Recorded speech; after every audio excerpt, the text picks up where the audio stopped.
Folks, the Sleepy Keys Tingle Network is back, but we do have a lot of heavy rain happening outside of the studio today. I don't think it's going to stop us from pouring on the glamour and glitz of this beautiful bracelet collection. It's a collection of beautiful bracelets.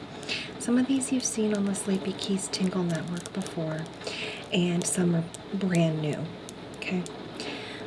Now, before I get into the specifics of some of these pieces here, I do want to catch up a little bit because it was kind of a rainy weekend, and I did end up watching a couple of movies and staying in.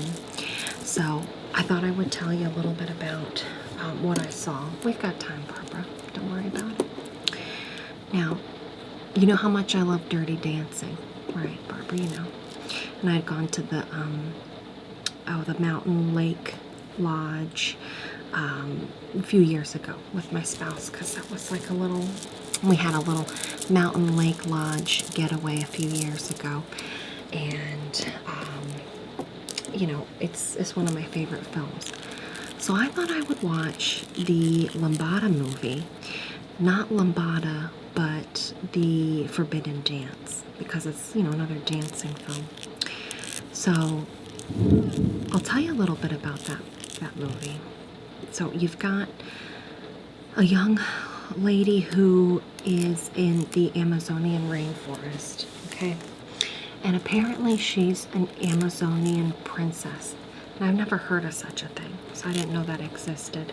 And I still haven't done any checking in my encyclopedia to see if that's a thing. I guess I'll just take their word for it.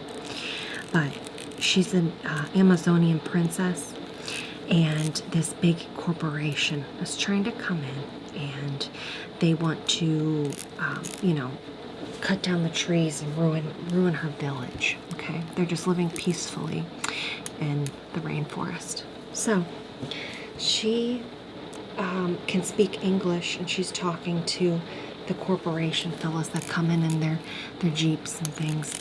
And she says, well, I have to go to the United States now and tell them to stop and get the word out. And she knows English because of some sort of missionary school she went to, something like that. So that's how they're able to communicate. Now, she goes to the United States. She doesn't really have a plan in place. So she's fallen asleep outside next to a fountain, and a lady's like, oh, well, you could come clean houses with me. Okay. So she finds a job at a very rich family's household. Now, the rich family has a son, and he likes to go out and dance. He just loves to dance. So he's spending all of his time out all night. He's dancing, you know, till the wee hours of the morning. And he notices this lady. Oh, her name's Nisa, by the way.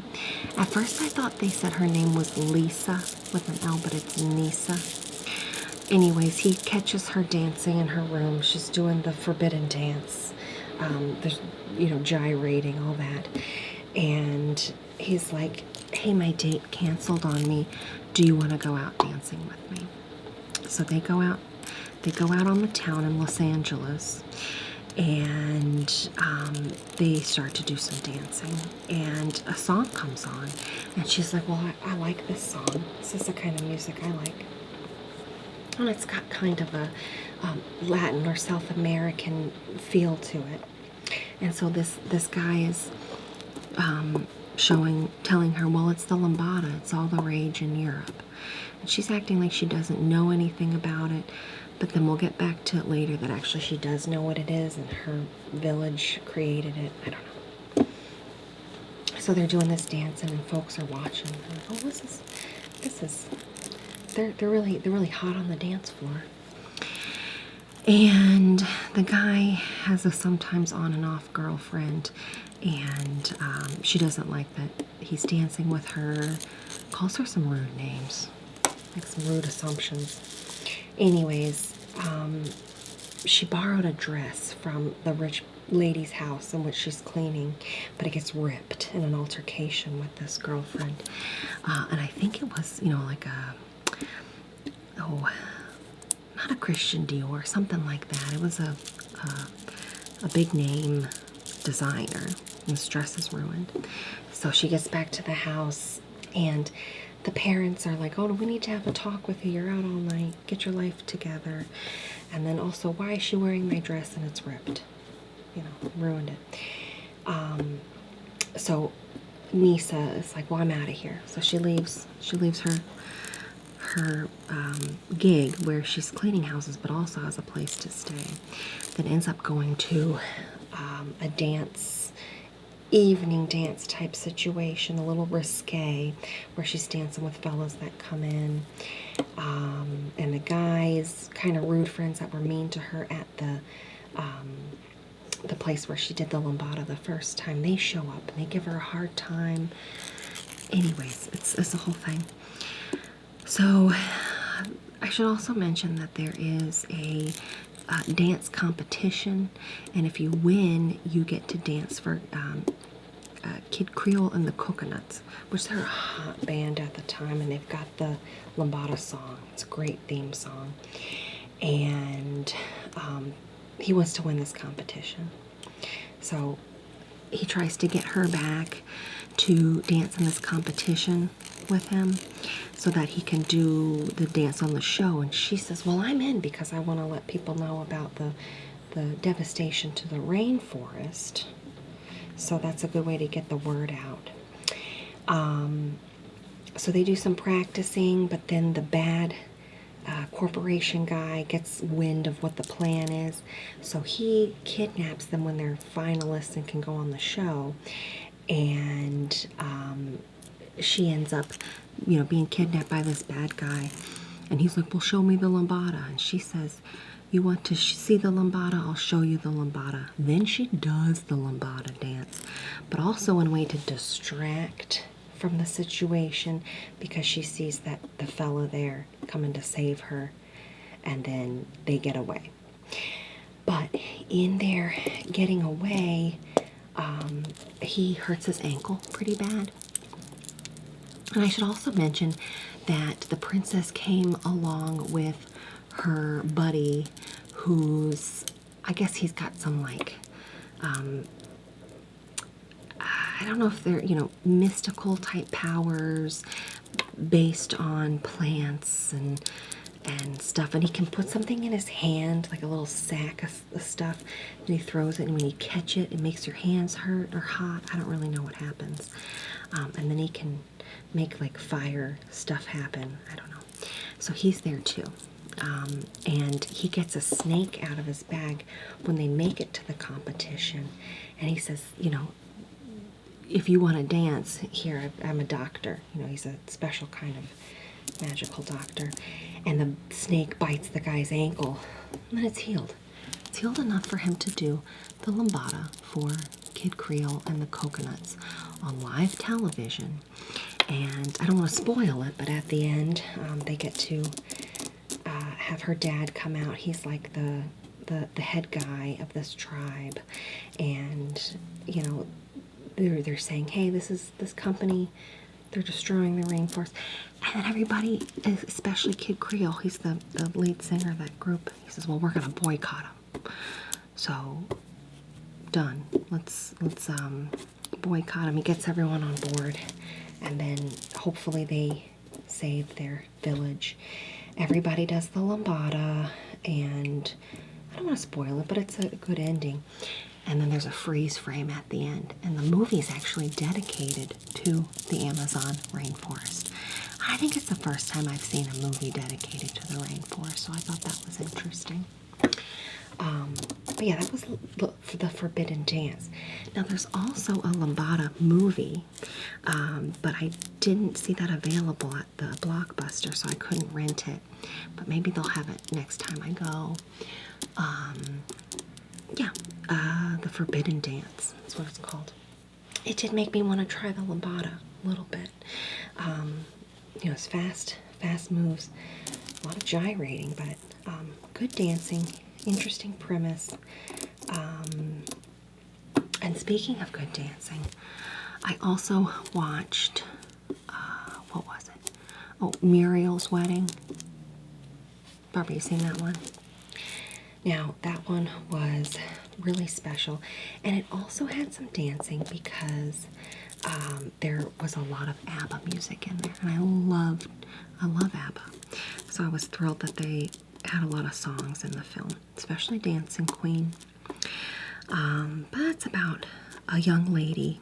This young lady is, at a strange time in her life. I think post-college she needs to get a job, and her parents are giving her a lot of guff about, her life.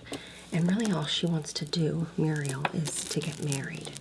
So her main objective is to get married to a fella, have a big wedding, and she likes to go and try on wedding gowns.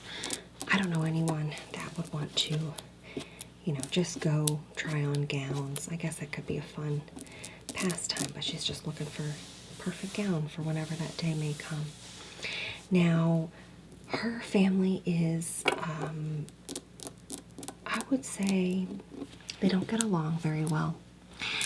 She's got some siblings that are frankly rude to her, call her names, and just not particularly supportive.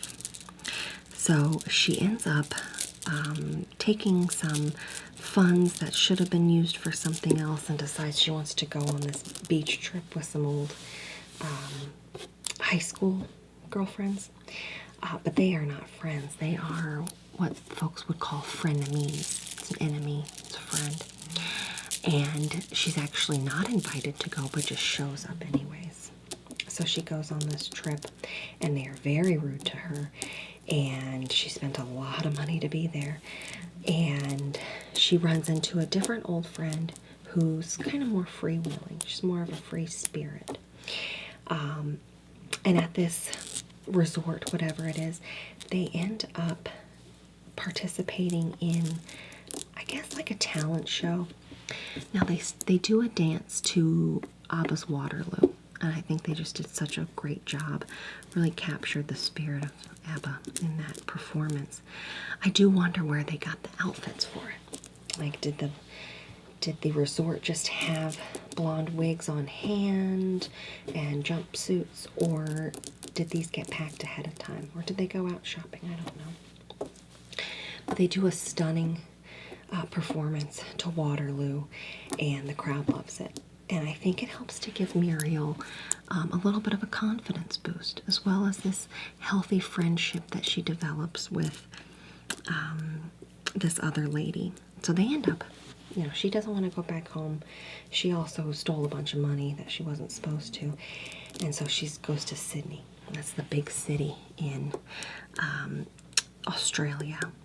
So she starts living in Sydney. She dates a fella, and she works at a video store. So I think that would be fun to work at a video store.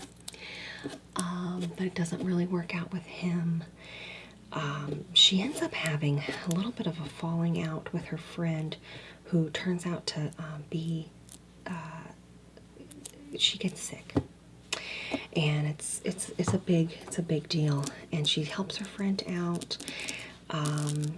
Things go well for a little while, then they don't. Her and her friend have a falling out, and Muriel ends up, kind of doing an arranged marriage with a fella who, gosh, I don't want to ruin it, but he's an Olympian fella, but he needs to participate on the Australian side of things, but he's from South Africa. Anyway, so they have like an arranged marriage situation. He's not really into her, but she gets to have the wedding of her dreams. And she ends up having her old frenemies come, because she's like, well, now I've got a relationship, I'm having the big wedding, this and that. So they are back in the picture, and then her other friend who's sick shows up, but she's not in the wedding. Again, they're having a falling out there. And the wedding is spectacular. The news picks up on it. It's a big deal. And the marriage itself does not go well, because they're not really a couple. But then they kind of see eye to eye. There's some family drama. I don't want to spoil it, but I guess what happens is that Muriel kind of realizes the love was in her heart the whole time, and that most important love is the love of friendship and supportive friendships, and it's really an important thing to have, as well as listening to a lot of ABBA in your life as well. So yeah, Muriel's Wedding. I recommend it. They had a lot of really fun outfits and accessories in that film, some of which I bet you'd see on the Sleepy Keys Tingle Network, with like an island Australian feel to it. Speaking of Australia, I watched another Australian film. Now, this one had, oh gosh, I don't know anybody that was in it. I've never heard of it before, but I thought, oh well, look, the fella at the Blockbuster said this was a really important film. I don't know. Honestly, it was a little artsy. It was called Picnic at Hanging Rock. So this is one of those period piece films, and I don't always enjoy those. But it's like a turn of the century. It's like a girls' school, like early college, something like that. And it's very fancy, and everybody dresses very fancy. It's very proper. It's out in the countryside. And they all have their like white dresses and belts and hats, gloves. Basically, everyone's dressed to the nines all the time, which seems, first of all, a little bit too hot given the temperatures they might be encountering. Also just a little bit cumbersome and with all the petticoats and things. Anyways, this girls' school, it's small, and they decide they're going to do a picnic at Hanging Rock, or they're going on a field trip. And this being the turn of the century, they have to take a horse and carriage to get to the Hanging Rock, which is like a natural phenomena, some cliffs and things with some narrows and whatnot. So they go via horse and buggy, which is a very bumpy ride, in these fancy dresses, and then they go out there and they're doing their thing. They're having cake. Somebody leaves the cake out and there's ants and such on it. They are looking at flowers with the magnifying glass. They're just getting the vibe of this natural area. And then like time stops. Look, I don't really know what happened. Bruce, maybe you can explain it to me. Have you seen this one? Okay. Anyways, some of the girls say, oh, we're gonna go off on a walk. So they go off on this walk, maybe 4 of them, and there's one young lady. She's kind of in a mood about it. It's probably because it's hot. She's got to wear all these different layers. And I should mention there's also a lot of spooky sounds in there, like interesting spooky music. And it's kind of a scary movie, but it's not. It's also daytime. There's not like a bad guy. It's just kind of a scary mood that they've got going on. So the girls are walking around, and then suddenly 3 of the girls go off, and the one that's kind of in a mood is like, she just screams. I don't know why. And then she heads back, and then they're like, we can't find them. I don't know where they are. And so they go back to the school, which seems kind of strange. I think you'd wait, maybe continue looking, and then go back to the school. A lot of time passes in the film. Some people go out, some boys that had seen the girls. They find one of them. I don't know what she said. I kind of dozed off for a little bit myself, just like they did in the film. And then it ended. I don't know. There's nothing to spoil, really. It's just kind of a slow thing. Speaking of slow, she says, go faster, wrap it up. Barbara, I'm on it. We've got, look at this. It's a bracelet with rhinestones, and it's stretchy. It's just Goes right on the wrist, just like that. This is the easiest bracelet I think I've ever seen on the program. There's no clasps to mess with. You've just got beautiful rhinestone jewels to adorn your wrist. Now, you can wear it over top of long sleeves. I think that's always kind of a nice look, if it doesn't bunch up the sleeves. But it's obviously easy to get on and off. Kind of reminds me of one of those baby gates, expands and contracts.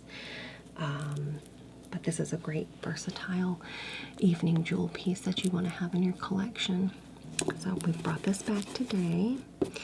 And then this gorgeous piece, the mix of gold and rhinestone. All rhinestones with silver elements, gold and rhinestone. You can see how there's a difference there.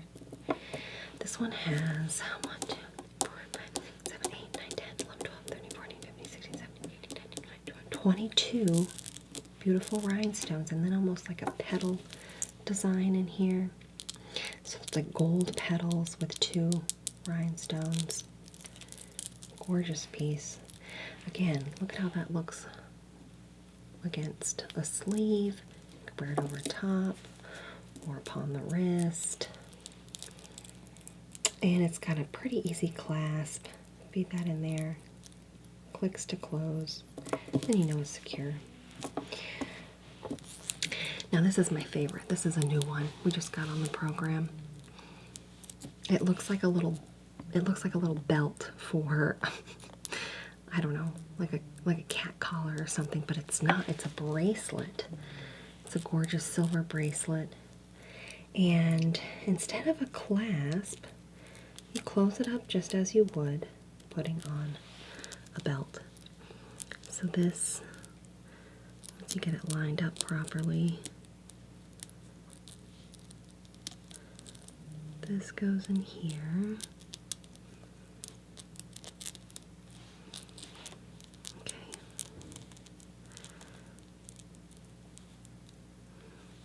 Barbara, I might need a hand with this one. Okay, so maybe I won't feed that through there. This is a little bit more of an advanced clasp. So it might take a little bit of practice. Or maybe it's because I've got these nails on. I'm not sure. But I'm going to get it this time. Got it. There we go. See? Fed that through there. Then I'm going to put the belt on top. You know, you could probably wear it on any orientation you like. But look at that. I fed it through just like a belt. And maybe if I had sleeves that were loose, I could put this around the edge of the sleeves, and then it would make it so the sleeves stay in place. So that's an idea. That's a reason why you'd get 2 sets. I just love that it's got this belt accent here. It's really fun. Adds a lot of whimsy to the wrist. And you've got a lot of sparkle in the rhinestones. There's 1, 2, 3, 4, 5, 6, 7, 8, 10, 11, 12, 13, 14, 15, 16, 17, 18. At the end. 19, 20, 21, 22, 23, 24 are the rhinestones. And then four different options for the settings here of how tight you want it on the wrist. Now, this probably, looking at it with gold, I don't love these two together. I could see where you could have, you know, more than one bracelet on. Maybe you're doing some silver bangles along with this silver bracelet. But it's pretty spectacular and could just stand alone on the wrist as well. So you got that one. And then everyone needs just a classic gold chain. I like how this gold chain has some movement to it. So it's pretty comfortable. You're not going to get your hair, arm hair caught in it. And then look at that brilliant shine. So it's really picking up the light, and that's going to add a lot of sparkle to the wrist as well. See how it moves in the light?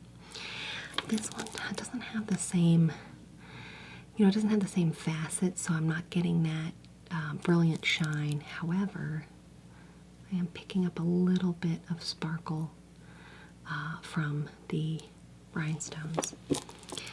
Yeah, and this one's pretty shiny though. It's just got the rhinestones and the gold in there. Obviously, this one's really sparkly because of all the rhinestones, but even the inside's beautiful. But you're going to see that because you're going to be wearing it.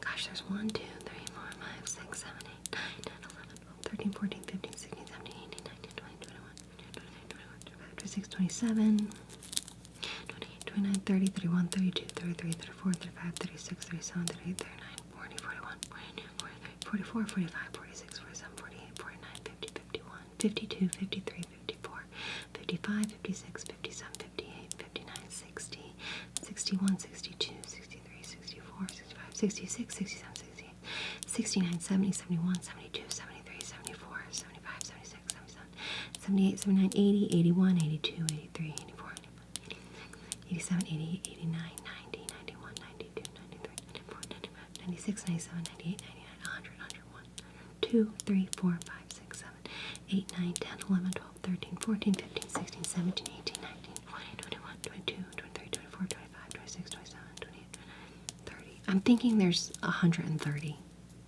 I don't know, I kind of lost count in there. There's a lot of rhinestones. Last but not least, we had this one in the green going out jewelry collection, but now it's a bracelet by itself. So if you didn't get a chance to get this when we had it in the green going out collection, here's your chance today. Well, 1, 2, 3, 4, 5. 5 beautiful emerald-esque stones. And then, and then there's 1, 2, 3, 4, 5, 6, 7, 8, 9, 10, 11, 12, 13, 14, 15, 16, 17, 18, 19, 20, 21. Let me put this on here. I'll use my pen to count. 1, 2, 3, 4, 5, 6, 7, 8, 9, 10, 11, 12, 13, 14, 15, 16, 17, 18, 19, 20, 21, 22, 23, 24, 25, 26, 27, 28, 29, 30, 31, 32, 33, 34, 35, 36, 37. 1, 2, 3, 4, 5, 6, 7, 8, 9, 10, 11, 12, 13, 14, 15, 16, 17, 18, 1, 2, 3, 4, 5, 6, 7, 8, 9, 10, 11, 12, 13, 14, 15, 16, 17, 18, 19, 20, 21, 22, 23, 24, 25, 26, 172. Wow, look at that shine. Sorry, I got distracted counting. I'm pretty sure it's 172. I think I've counted this one before. But you can see that brilliant shine, the beautiful green. Gorgeous. This goes with a lot of different outfits, whether or not they are green, teal, aquamarine, anything like that. So green going out, beautiful gold chain, gold and rhinestone. Oops, all rhinestones. And then the belt, the fun belt design with the silver chain. This is a gorgeous collection that you're going to want to call the Sleepy Keys Tingle Network for today, because it's 1, 2, 3, 4, 5 pieces that are going to really elevate any evening going out outfit. Yours today for $129.99. That's the Sleepy Keys Tingle Network member price though. Otherwise you're paying like at least $219.99 for this set. So do give us a call. And Barbara says we have a caller. Oh, okay. Okay, caller, go ahead. Hey, this is Carol calling from Bowling Green. Now, the Lambada movie, I haven't seen The Forbidden Dance, but I saw the other movie, Lambada. I thought it was pretty good. Now, what I heard was that they were trying to have their movie come out first. Oh, there was kind of like a race, right, to see who could get the first, major motion picture about Lambada out. So they came out on the same day, Lambada and The Forbidden Dance. And The Forbidden Dance wanted to call their movie Lambada too, but they had a fight with the other movie because it's also called Lambada. Okay. Anyways, it's a fun dance. it was a fun film to see. I do want to try it myself. Been thinking about going out, trying to get my spouse to take me out dancing. It doesn't even have to be the lambada. I just want a night out on the town. Yeah, and I think I can see myself wearing one of these bracelets going out on the town dancing. Okay, thanks for taking my call. Okay. All right. Well, that's all the time we have today, folks. So do give us a call, Sleepy Keys Tingle Network. Beautiful bracelet collection, yours today for $129.99.